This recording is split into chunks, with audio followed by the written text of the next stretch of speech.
Try nation সিরিজের ফাইনালে south আফ্রিকাকে ৩৩ রানে হারিয়ে ট্রফি জিতেছে বাংলাদেশের যুবারা। বিশ্বকাপের প্রস্তুতির অংশ হিসেবে জিম্বাবুয়েতে ট্রাই নেশন সিরিজে খেলেছে বাংলাদেশ আন্ডার 19 টিম, যেখানে সাউথ আফ্রিকা বাংলাদেশের পাশাপাশি জিম্বাবুয়ে খেলেছে। এবং সবচেয়ে ইম্পর্টেন্ট ব্যাপার হচ্ছে সাউথ আফ্রিকার বিপক্ষে এই সিরিজে বাংলাদেশ সব মিলিয়ে মুখোমুখি হয়েছে 4টা ম্যাচে। 4টা ম্যাচের ভেতরে 3টাতেই বাংলাদেশ দল সাউথ আফ্রিকাকে হারিয়েছে। ফাইনাল ম্যাচটাতে প্রথমে ব্যাট করে বাংলাদেশ করে 269, 5 উইকেট হারিয়ে। এর আগে সাউথ আফ্রিকার বিপক্ষে বাংলাদেশ আন্ডার 19 টিম যে দুটো ম্যাচ জিতেছিল, দুটোই ছিল লো স্কোরিং ম্যাচ। এবং লো স্কোরিং শুধু ম্যাচ না, লো স্কোরিং থ্রিলার ছিল, মানে লো স্কোরিং থ্রিলার বাংলাদেশ জিতেছিল। সো ফাইনালে আবার বাংলাদেশ 269 করে 5 উইকেট হারিয়ে এবং সাউথ আফ্রিকা আন্ডার 19 টিমকে বাংলাদেশ অল আউট করেছে 236 রানে।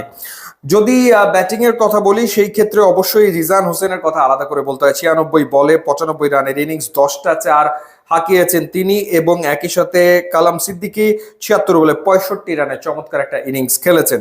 বাংলাদেশে কিন্তু 3টা উইকেট পড়ে গিয়েছিল 65 রানের ভেতরে। এবং জাওয়াদ আবরার তিনি 21 রান করেছেন, রিফাত বেগ 16 করেছেন, আজিজুল হাকিম ক্যাপ্টেন 7 রান করেছেন। সো টপ অর্ডার কিন্তু রান করতে ব্যর্থ হয় এবং 65 রানে 3 উইকেট পড়ে যাওয়ার পর এই দুই ব্যাটার মিলে, অর্থাৎ কালাম সিদ্দিকী এবং রিজান হোসেন মিলে, তারা অলমোস্ট প্রায় 120 রানের মতো একটা পার্টনারশিপ করেছেন। এবং পরের দিকে মোহাম্মদ আবদুল্লাহ 29 বলে 38 রান করেন। এবং সামিউন বশির মূলত আসলে এর আগে যে দুটো ম্যাচ বাংলাদেশ সাউথ আফ্রিকার বিপক্ষে জিতেছে, সে দুটো ম্যাচ তিনিই জিতিয়েছিলেন তার অলরাউন্ড পারফরমেন্স দিয়ে। তিনি 8 বলে 13 রান করেছেন। সো 269 5 উইকেটে তোলার পর যখন সাউথ আফ্রিকা ব্যাট করতে নামে, সেখানেও রিজান হোসেনের বোলিং এর আমরা ম্যাজিক দেখতে পাই। 8.4 ওভার বল করে 34 রানে 5 উইকেট তিনি নিয়েছেন।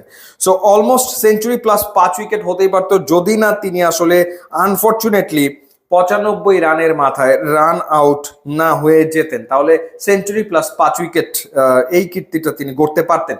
তবে এই টিমটার যেই জায়গাটা আমার কাছে খুব স্ট্রং মনে হচ্ছে, সেটা হচ্ছে নাম্বার অফ অলরাউন্ডার্স। এই দলে বেশ কয়েকজন প্রতিভাবান দুর্দান্ত অলরাউন্ডার রয়েছেন।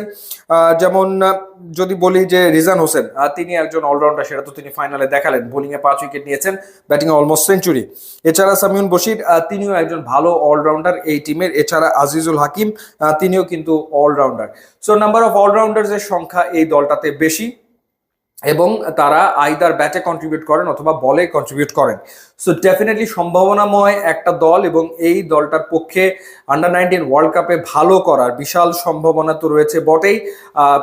একই সাথে এই দলের ক্রিকেটাররা আগামী 5 বছরের ভেতরে হয়তো ধারাবাহিকতা ধরে রেখে জাতীয় দলে অনেকে জায়গা করে নিতে পারে বলে মনে হচ্ছে। এখন বাকিটা ডিপেন্ড করবে যে এই প্লেয়াররা তারা আসলে কিভাবে করে পরবর্তী সময় তাদের ক্যারিয়ার বিল্ড আপ করছে, সেই দিকটার দিকেই আসলে মূলত চোখ রাখতে হবে, লক্ষ্য রাখতে হবে যে তারা ঢাকা প্রিমিয়ার লিগে খেলার সুযোগ পাচ্ছে কিনা, তারা বিপিএল এ পারফর্ম করতে পারছে কিনা। কারণ এর আগে আমরা দেখেছি অনেকে আন্ডার 19 টিমে ভালো করার পরেও বিপিএল এ সেভাবে ভালো করতে পারেনি বা ঢাকা প্রিমিয়ার লিগ ক্রিকেটে সেভাবে আলো ছড়াতে পারেনি।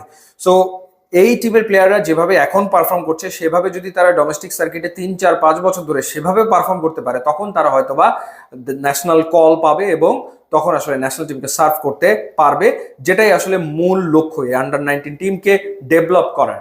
ইউটিউব ইনস্টাগ্রাম লিঙ্ক দেওয়া আছে, আপনারা যোগ দিলে খুবই খুশি হবো। And thanks for watching.